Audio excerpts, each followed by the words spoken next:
ladies and gentlemen. In the first place, I would like to welcome those of you who are here in person to Valencia, and also to those of you who are following this via video conference. And I'd like to thank you for your involvement in the development of this event, where we will be able to talk about the role of design in public policies as a facilitating element in urban innovation.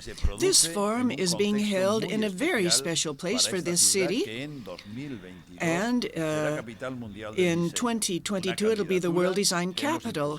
Its candidacy was promoted thanks to the alliance of the municipal and autonomous governments with civil society, as well as sectors linked to design, architecture, communication, or tourism.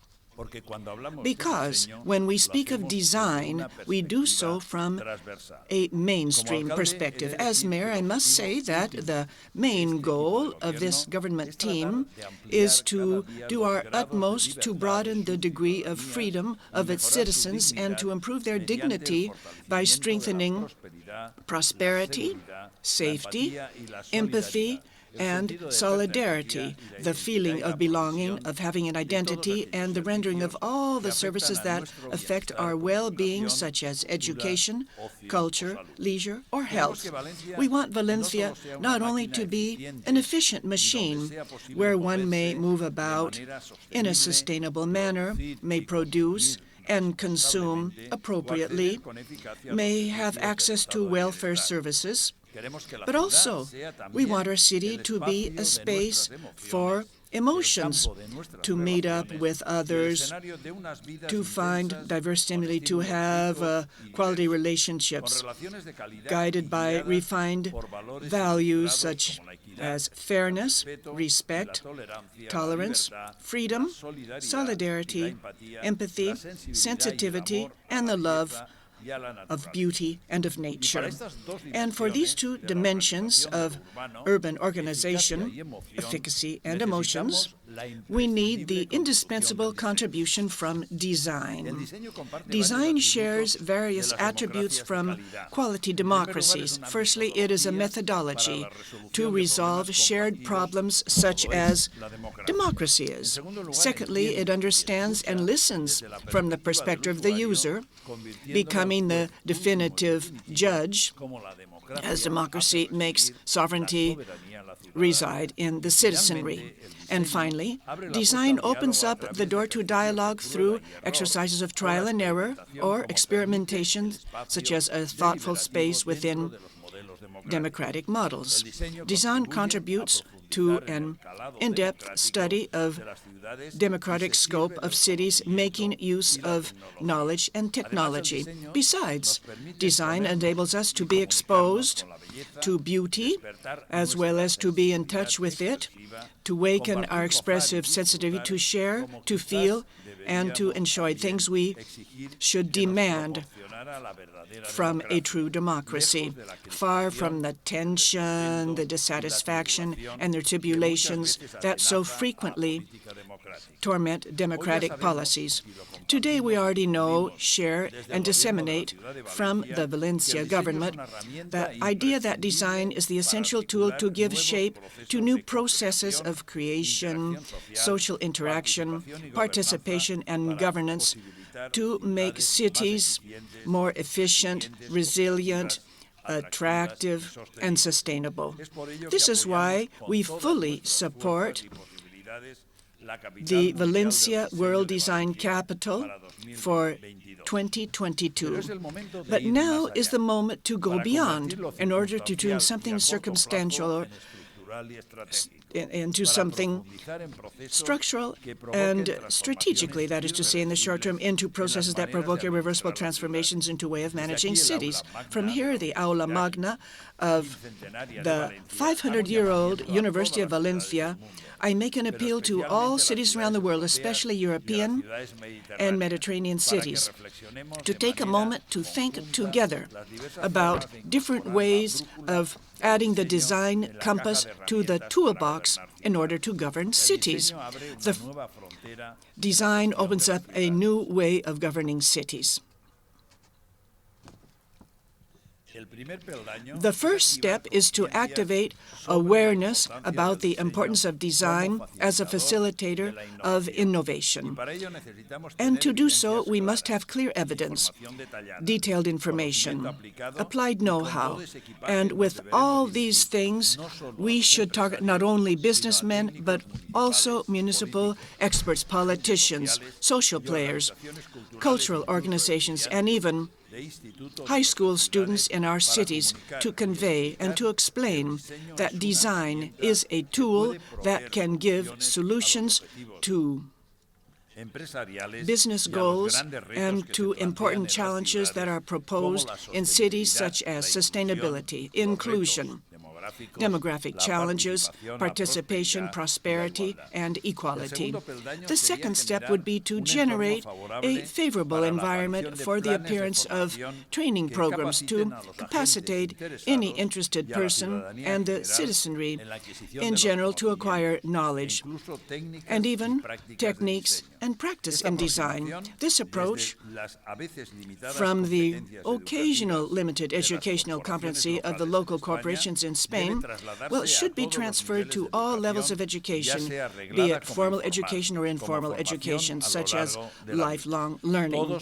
Everyone, including politicians, must learn about the possibilities and techniques of design. The third step in the urban environment is to explore the institutional and organizational requirements within the political and administrative structure of city governments so as to incorporate the design perspective clearly into the public policies of cities. It is in this area we are full of doubts. Do we need an area of government with a specific denomination of the term design? Do we need a director to be the design commissioner with responsibilities in all areas of government?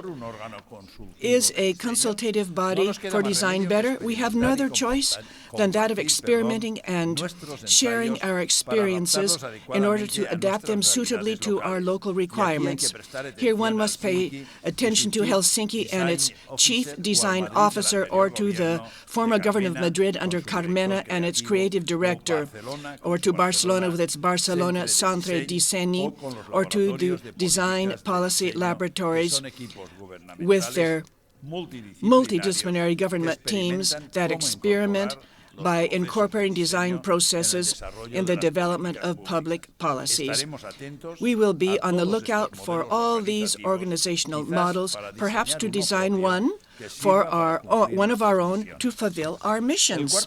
The fourth step consists of effectively implementing policies at the urban level which, through positive or negative incentives, encourages different players to interiorize and to use design as the main tool of their actions. And here again, one may use different tools, such as the direct provision of design spaces or subsidies, innovative purchasing, tax exemptions, design bonds, etc. We have to further design with budgets. Here there are no miracles or shortcuts. With budget support, European cities should be able to generate a database and a corpus of practices to allow, through comparison and transfer, the rapid dissemination of those tools that work out. Sometimes what is most innovative is the replication adapted to interventions that have already been tested in other cities and regions. But to confide in design also means to bet on creativity in the pursuit of solutions, which is the bet to widen the boundary of possibilities for our cities. The use of design and implementation of policies is to trust the virtuous interaction between needs and strong desires connected to the citizenry, knowledge, science, and technology, the exercise of practical and effective materialization in a context of functionality and instrumental rationality, and the use of creativity as a tool and the pursuit of beauty as objectives. This implies sitting down at the same table with the citizenry, politicians, designers, professional designers, that is, scientists, technologists, and also with innovators. In this sense, from Valencia, we want to give shape to a solid alliance of cities for design to activate urban innovation, whose main mission would be to tackle the major challenges of cities in the 21st century. We wish to send this call to the shores of the Mediterranean, making the most of the World Design Capital for 2022 in order to create a fertile global ecosystem. We are sure that the Mediterranean is not the problem for Europe, rather its solution.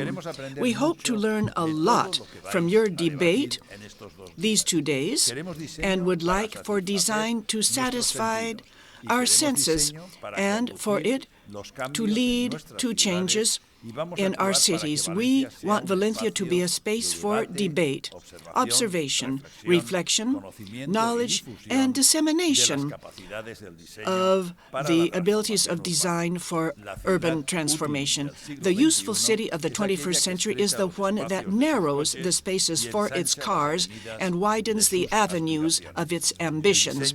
We want design today to be our main urban expansions.